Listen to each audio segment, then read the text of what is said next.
target is ultimately a zero energy home.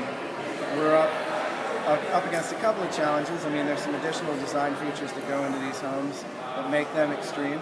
So it's an extreme challenge. Would be an understatement to say that you're shooting for zero energy. I think we're probably going to be pretty close, if not there. But the motivator behind that is that ultimately someone has to live in this house, and they have to pay the electric bill, and they have to live in it just like you or I would in our own home.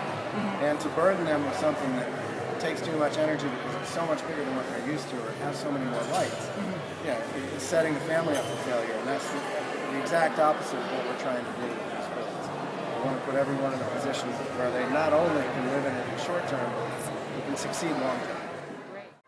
We observed a couple of builds before we actually got involved in it. And the first build that we got involved in was in Virginia Beach. It was last season, and we donated a 10-year carbon offset to the build through carbonfund.org, a company or an organization that we have a partnership with, and we've been able to kind of nail down what the carbon footprint of a home is and offset that for another needs.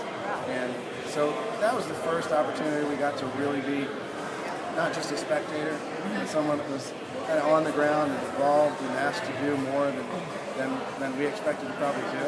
And I think that was what left the lasting impression of seeing how powerful it was to the community, spending a couple of days in it rather than a couple of hours, and really got us excited to the point where we got in the car to leave. I said we have to do this.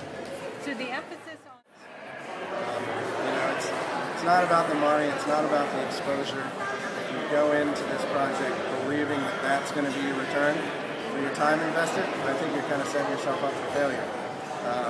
The biggest reward is being able to be a part of it. I think that's something that I took away from the first build that I participated in as a volunteer.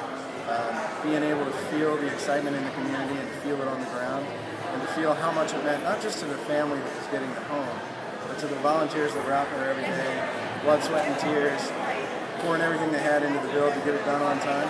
And we've enjoyed quite a ride over the first 3 weeks, and first 3 or 4 weeks now, and time's flying by so fast I can barely keep track of it.